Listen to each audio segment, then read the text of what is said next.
Breaking news చూస్తున్నాం. తెలంగాణ మంత్రివర్గాన్ని పునర్వ్యవస్థీకరించేందుకు కసరత్తులు సాగుతున్నట్టు తెలుస్తోంది. ఈ మేరకు మరో వారం 10 రోజుల్లో కీలక మార్పులు చేర్పులు జరగబోతున్నట్లు సమాచారం. పునర్వ్యవస్థీకరణలో 4 లేదా 5 తప్పించే అవకాశాలున్నట్లు ప్రచారం జరుగుతోంది. మంత్రి కోమటిరెడ్డి వెంకటరెడ్డిని ఏఐసీసీలోకి తీసుకుని ఆయన స్థానంలో కోమటిరెడ్డి రాజగోపాల్ రెడ్డికి అవకాశం ఇవ్వనున్నట్లు సమాచారం. పొన్నం ప్రభాకర్ స్థానంలో టీపీసీసీ చీఫ్ మహేష్ కుమార్ గౌడ్కు అవకాశం ఇస్తారన్న ప్రచారం జరుగుతోంది. ఇక పీసీసీ చీఫ్గా శ్రీధర్ బాబుకు ఛాన్స్ దక్కబోతున్నట్లు టాక్ నడుస్తోంది.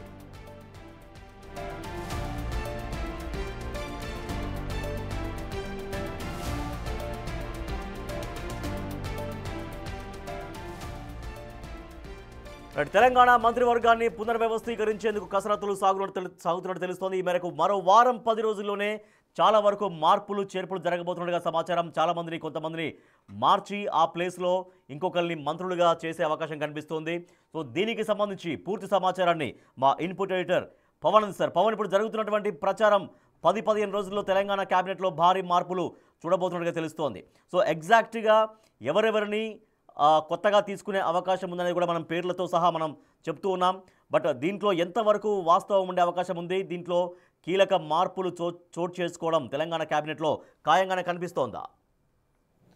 ఖచ్చితంగా రాబోయే కొద్ది రోజుల్లోనే ఈ మంత్రివర్గ పునర్వ్యవస్థీకరణ అయితే జరగబోతుంది. బిగ్ టీవీ ఎక్స్క్లూజివ్గా ఈ సమాచారాన్ని అందిస్తుంది. మంత్రివర్గంలో అనేక మందికి ఉద్వాసన తప్పకపోవచ్చుననే తెలుస్తుంది. మరికొంతమందికి శాఖల మార్పు కూడా ఉండే అవకాశం ఉంటుంది. ప్రస్తుతం అటు ముఖ్యమంత్రి రేవంత్ రెడ్డితో పాటు మొత్తం 16 మంది మంత్రివర్గంలో ఉన్నారు. ఇటీవల 2 సార్లు మంత్రివర్గాన్ని విస్తరించారు. మొదటగా అడ్లూరి లక్ష్మణ్, అట్లనే వాకిటి శ్రీహరి, వాళ్ళిద్దరికీ మంత్రివర్గంలో చోటు కల్పించారు. ఆ తర్వాత ఇటీవల అజారుద్దీన్ని మైనారిటీ కోటాలో ఆయన్ని మంత్రిగా నియమించారు. ఇప్పుడు ప్రస్తుతం మనకు అందుతున్న సమాచారాన్ని బట్టి వాస్తవానికి చాలా రోజులుగా అటు మునుగోడు శాసనసభ్యుడు కోమటిరెడ్డి బ్రదర్ కోమటిరెడ్డి రాజగోపాల్ రెడ్డి తనకు అధిష్టానం ముందుగా హామీ ఇచ్చింది. తనకు మంత్రివర్గంలో చోటు కావాలంటూ ఆయన పదే పదే అడుగుతూ వస్తున్నారు. ఈ మేరకు అటు అధిష్టానం కూడా సానుకూలంగా స్పందిస్తూ ఉంది. ఇటు ఆ ముఖ్యమంత్రి రేవంత్ రెడ్డి కూడా ఎక్కడా కూడా వ్యతిరేకత తెలపలేదు. కాకపోతే ఇప్పటికే కోమటిరెడ్డి వెంకటరెడ్డి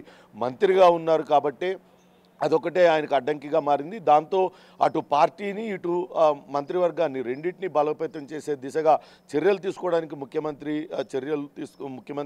కసరత్తు చేస్తున్నట్లుగా తెలుస్తుంది. అటు కేంద్రంలోని అటు హైకమాండ్ ఆదేశాలతో కొన్ని మార్పులు చేర్పులు చేస్తున్నట్టుగా తెలుస్తుంది. కోమటిరెడ్డి వెంకటరెడ్డిని అటు పార్టీకి వినియోగించుకోవడం కోసం ఆయనను మంత్రివర్గం నుంచి తప్పించి ఏఐసీసీకి పంపించి ఆ స్థానంలో కోమటిరెడ్డి రాజగోపాల్ రెడ్డిని మంత్రిగా నియమించాలని భావిస్తుంది. ఇప్పటికే టీపీసీసీ అధ్యక్షుడిగా మహేష్ కుమార్ గౌడ్ పనిచేస్తూ ఉన్నారు. ఆయన ఎమ్మెల్సీగా కూడా ఉన్నారు. ప్రస్తుతం ఆయన సామాజిక వర్గానికి సంబంధించిన పొన్నం ప్రభాకర్ మంత్రిగా కొనసాగుతున్నారు.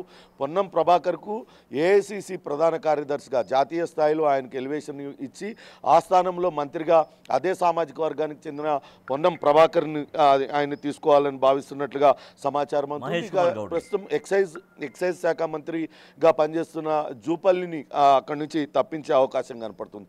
ఇక ఉమ్మడి రంగారెడ్డి జిల్లా నుంచి ఖచ్చితంగా మంత్రి పదవి కావాలంటూ పదే పదే రంగారెడ్డి జిల్లా నేతలు కోరుతూ ఉన్నారు. దీనికి సంబంధించి అటు మల్రెడ్డి రంగారెడ్డి, రామ్మోహన్ రెడ్డి, పరిగి ఎమ్మెల్యే రామ్మోహన్ రెడ్డి, ఇతరులు ఇప్పటిదాకా అధిష్టానానికి లేఖలు కూడా రాశారు. వాళ్ళకు మద్దతుగా అటు సీనియర్ నేత జానారెడ్డి సైతం రంగారెడ్డి జిల్లాకు చెందిన ఒక నేతకు ఇవ్వాలంటూ చెప్పారు. దాంతో మల్రెడ్డి రంగారెడ్డి ఈ రంగారెడ్డి జిల్లా సీనియర్ నేతగా ఉన్నారు. ప్రస్తుతం ఇబ్రాహీంపట్నం శాసనసభ్యునిగా కొనసాగుతున్నారు. ఆయన్ని మంత్రివర్గంలో తీసుకునే అవకాశం కనపడుతుంది. ఇంకా కొండా సురేఖకు ఉద్వాసన తప్పదనే తెలుస్తుంది. ఆమెను తొలగించి ఆమె స్థానంలో మంత్రి ఉత్తమ్ కుమార్ రెడ్డి, ఆయన భార్య ప్రస్తుతం కోదాడ శాసనసభ్యురాలుగా కొనసాగుతున్నారు. పద్మావతి ఉత్తమ్ కుమార్ రెడ్డిని ఆమె స్థానంలో తీసుకోవాలని యోచిస్తున్నట్టుగా సమాచారం. ఒకవేళ పద్మావతి ఉత్తమ్ కుమార్ రెడ్డికి కాకుంటే ఆ స్థానంలో విజయశాంతిని తీసుకునే అవకాశం ఉంటుంది. ఇంకో మంత్రిగా అటు మున్నూరు కాపు సామాజిక వర్గం, అటు ధర్మపురి ఎమ్మెల్యే ఆది శ్రీనివాస్ని తీసుకోవాలని నిర్ణయించినట్టుగా తెలుస్తుంది.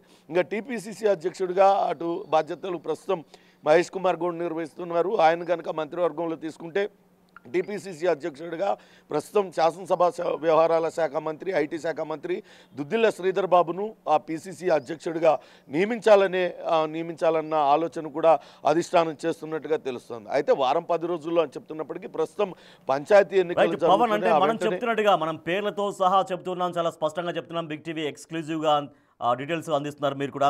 సో అంటే ఇంత భారీ స్థాయిలో ఇప్పుడు మనం చెప్తున్నట్టుగా టోటల్గా యాజిటీజ్గా జరిగితే కనుక టోటల్గా ఒక భారీ ప్రక్షాళన అని చెప్పొచ్చు రాష్ట్ర మంత్రివర్గ పునర్వ్యవస్థీకరణలో. సో ఎందుకు మరి అంటే కొంతమందిని తప్పించాలి అన్నటువంటి నిర్ణయానికి ఎందుకు రావాల్సి వచ్చింది? కారణాలు ఏం కనిపిస్తూ ఉన్నాయి?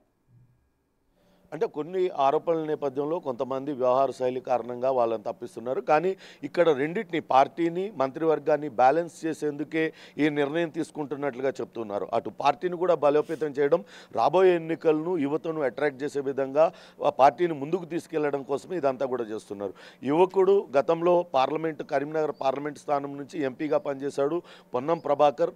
ఆయనను కనుక ఒక బీసీ నాయకుడు, ఆయనను జాతీయ స్థాయిలో ప్రధాన కార్యదర్శిగా తీసుకున్నట్లయితే యువతలో కొంతవరకు పనిచేసే వాళ్లకు గుర్తింపు ఉంటుందనే ఒకటి వెళ్తుంది. దాంతో కాంగ్రెస్ పార్టీ కార్యకర్తలు ఉత్సాహంగా పనిచేస్తారన్న ఉద్దేశంతో ఆయన పార్టీకి వినియోగించాలని చూస్తున్నారు. ఇక నల్గొండలో కోమటిరెడ్డి బ్రదర్స్ ఇద్దరికి కూడా అపారమైన క్రేజ్ ఉంటుంది. వాళ్ళ సేవలను కూడా పార్టీకి వినియోగించుకుంటే పార్టీని మరింత బలోపేతం చేసే దిశగా ఈ చర్యలు ఉంటాయి. కాబట్టి ఇటు పార్టీని ఇటు మంత్రివర్గాన్ని రెండింటినీ బ్యాలెన్స్ చేయడం కోసమే ఈ రెండు కూడా వ్యవస్థీకరణలు చేయాలని భావిస్తున్నారు న్నట్లుగా సమాచారం ఉంటుంది. మొత్తం మీద త్వరలోనే ఈ మంత్రివర్గ పునర్వ్యవస్థీకరణ కావచ్చు, అట్లా పార్టీలో మార్పులు కూడా జరిగే అవకాశం ఉంటుంది. అయితే ప్రస్తుతానికి అటు కోమటిరెడ్డి వెంకటరెడ్డిని ఏఐసిసికి పంపిస్తారు అని చెప్తూ ఉన్నారు. కానీ ఆయన టీపీసీసీ అధ్యక్షుడి స్థానాన్ని ఆయన ఆశిస్తూ ఉన్నారు. తనకు టీపీసీసీ అధ్యక్షుడి స్థానం ఇచ్చి తన తమ్ముడు కోమటిరెడ్డి రాజగోపాల్ రెడ్డిని మంత్రివర్గంలో తీసుకునే అవకాశం ఉన్నట్లుగా ఆయన తన సహచరుల వద్ద, తన అనుచరుల వద్ద చెప్తున్న పరిస్థితి అయితే కనపడుతుంది. మొత్తాన్ని మీద అయితే ఈ మొత్తం ప్రక్షాళన అయితే త్వరలోనే జరగబోతుంది. ప్రస్తుతం ఎన్నికలు జరుగుతూనే, ఎన్నికలు కూడా అమల్లో ఉన్న సమయంలో మంత్రివర్గ విస్తరణకు సంబంధించి, మంత్రివర్గంలో మార్పులకు సంబంధించి ఎటువంటి చర్యలు తీసుకుంటారు? ఒకవేళ ఈ ఎన్నికల మంత్రివర్గంలో ఉన్నటువంటి వాళ్ళని తప్పిస్తే సో వాళ్ళు చాలా వరకు ఇంకా పార్టీ పైన తిరుగుబాటు చేసే అవకాశం లేదా? ఎందుకంటే వాళ్ళు స్వచ్ఛందంగా తప్పుకోమంటే తప్పుకునే అవకాశం ఉంటుందా? చాలా వరకు వ్యతిరేకత, చాలా వరకు బుజ్జగింపులు, ఇవన్నీ పెద్ద ప్రొసీజర్ కదా. సో దీనిపైన ఎటువంటి క్లారిటీతో ఉన్నది పార్టీ? వెంకటరెడ్డి ఆయన చాలా స్వచ్ఛందంగా ఆయన తప్పుకోవడానికి సంసిద్ధతను వ్యక్తం చేసినట్లుగా మనకు సమాచారం అందుతుంది. ఎందుకంటే తనను టీపీసీసీ అధ్యక్షుడిగా చేసినట్లయితే తనకు ఎటువంటి అభ్యంతరం లేదంటూ చెప్తున్నారు. కానీ ఏఐసిసి స్థాయిలో, జాతీయ స్థాయిలో మిమ్మల్ని నాయకులుగా చేస్తున్నాం, ఇతర రాష్ట్రాలకు ఇన్ఛార్జీలుగా చేస్తామంటూ వాళ్ళకి నచ్చ చెప్పే ప్రయత్నం అయితే చేసే అవకాశం ఉంటుంది. మరోపక్క ఇటు చెప్తున్నట్లుగా పొన్నం ప్రభాకర్ను కూడా జాతీయ స్థాయిలో పార్టీ ప్రధాన కార్యదర్శి పదవి, అది తక్కువదేం కాదు, అది పార్టీలో చాలా పెద్ద పదవి. అటువంటి పదవులు వాళ్ళకి ఇవ్వడం ద్వారా పార్టీని బలోపేతం చేయడం, ఇటు మంత్రివర్గ పునర్వ్యవస్థీకరణ పైన ఎటువంటి వాళ్లకు నిరుత్సాహం లేకుండా వాళ్ళకు సముచిత స్థానాన్ని పార్టీలో కల్పించడం ద్వారా వాళ్ళని బుజ్జగించాలనే యోచన పార్టీ చేస్తున్నట్లుగా సమాచారం అవుతుంది. ఇక అటు నిజామాబాద్ జిల్లా, ఆదిలాబాద్ జిల్లా నుంచి కూడా ఇటీవల మంత్రివర్గంలో స్థానాన్ని తీవ్రంగా ఆశించారు. వాళ్లకు కార్పొరేషన్ చైర్మన్లుగా ఇచ్చి సలహాదారులుగా, అటు సుదర్శన్ రెడ్డిని సలహాదారుగా ఇచ్చి ఆయన క్యాబినెట్ ఇవ్వడం ద్వారా వాళ్ళని బుజ్జగించినట్లే ఇప్పుడు మంత్రివర్గంలో ఎవరినైనా సరే తొలగించాల్సి వస్తే వాళ్ళని ఎందుకు తొలగిస్తున్నాం, వాళ్ళ భవిష్యత్తులో వాళ్ళని ఏ రకంగా పార్టీ కోసం వినియోగిస్తాం, తర్వాత ఎటువంటి అవకాశాలు కల్పిస్తాం, ఇవన్నీ కూడా వాళ్ళకి నచ్చజెప్పి పూర్తి అంగీకారంతోనే ఈ పునర్వ్యవస్థీకరణ జరుగుతుందనే తెలుస్తుంది. ఇంకొక పాయింట్, ఇప్పుడు సరే మంత్రివర్గంలో మార్పులు చేర్పులు చాలా సహజంగా కనిపిస్తూ ఉంటాయి. చాలా మందిని కొత్త మందిని తీసుకోవచ్చు, కొంత పోర్ట్ఫోలియోలు మార్చవచ్చు, అదొకటైతే ఇప్పుడు స్థానిక సంస్థల ఎన్నికల వాతావరణం నడుస్తుంది, తర్వాత జీహెచ్ఎంసీ ఎన్నికలున్నాయి. సో ఈ ఎన్నికల ముంగిట ఇటువంటి నిర్ణయం తీసుకోవాల్సిన కారణాలు ఏం కనిపిస్తున్నాయి? ఖచ్చితంగా పార్టీ బలోపేతం కోసం నిన్న కూడా ముఖ్యమంత్రి రేవంత్ రెడ్డి చాలా స్పష్టంగా చెప్పారు. సాధ్యమైనన్ని సర్పంచ్ స్థానాలను గెలుచుకోండి, స్థానిక నాయకులతో సంప్రదించండి, అక్కడ స్థానిక నాయకుల సూచనల మేరకే అభ్యర్థులను ఎంపిక చేయాలి. ఈ సర్పంచ్ ఎన్నికల తర్వాతే మిగతా ఎన్నికలు ఉంటే, ఎంపీటీసీ జెడ్పీటీసీ ఎన్నికలు ఉంటాయి. ఇక్కడి నుంచే గ్రామ స్థాయి నుంచి పార్టీని బలోపేతం చేసే దిశగా దృష్టి పెట్టినట్టు నేతలకు అందరికీ కూడా దిశానిర్దేశం చేసిన నేపథ్యంలో ఖచ్చితంగా పార్టీ బలోపేతం చేయాలి. రాబోయే ఎన్నికల్లో ఎన్నికల్లో ఏదైతే ఈ స్థానిక సంస్థల ఎన్నికలు కాకుండా జనరల్ ఎలక్షన్ వస్తే మరోసారి అధికార పీఠం పైన కాంగ్రెస్ పార్టీ కూర్చునేటట్టుగా ఇప్పటి నుంచే గ్రాస్ రూట్ లెవెల్ నుంచి కార్యకర్తలలో బలం పెంచుకునేందుకు, పార్టీ బలం పెంచుకునేందుకే ఈ నిర్ణయాన్ని తీసుకుంటున్నట్లుగా తెలుస్తుంది. ఇప్పటికే నాయకులు చాలామంది మంత్రులుగా ఉన్నవాళ్ళు పార్టీ పైన దృష్టి పెట్టలేకపోతున్నారు. దాంతో కొంతవరకు ఆ నియోజకవర్గాల్లో పార్టీ కొంత వెనుకబాటు ఉంటుందన్న విషయాన్ని అటు గుర్తించారు, అటు ఏఐసిసి నాయకులు కావచ్చు, ఇటు టీపీసీసీ నాయకులు.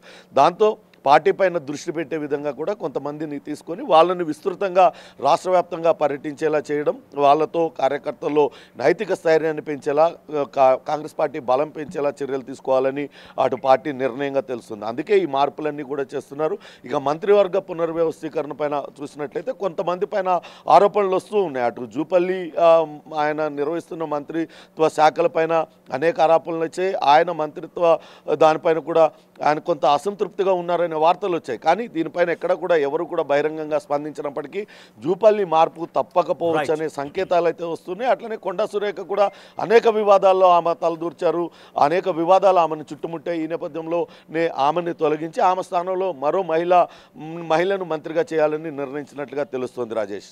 Right, thank you Pavan. Big TV యొక్క ఎక్స్క్లూజివ్ బ్రేకింగ్ న్యూస్ మీకు అందిస్తోంది. రాష్ట్ర మంత్రివర్గంలో, తెలంగాణ రాష్ట్ర మంత్రివర్గంలో కీలక మార్పులు ఉండే అవకాశం ఉంది. అది కూడా ఈ వారం 10 రోజుల్లో 4 నుంచి 5 మంత్రులకి ఉద్వాసన పలకబోతున్నట్టుగా, అంటే వాళ్ళని మరొక స్థానంలో వాళ్ళని అలాట్ చేయబోతున్నారు. వాళ్ళని ఏఐసిసి లెవెల్లో ఒక ఉన్నత స్థాయి పదవుల్లో వాళ్ళని నిలబెట్టే విధంగా.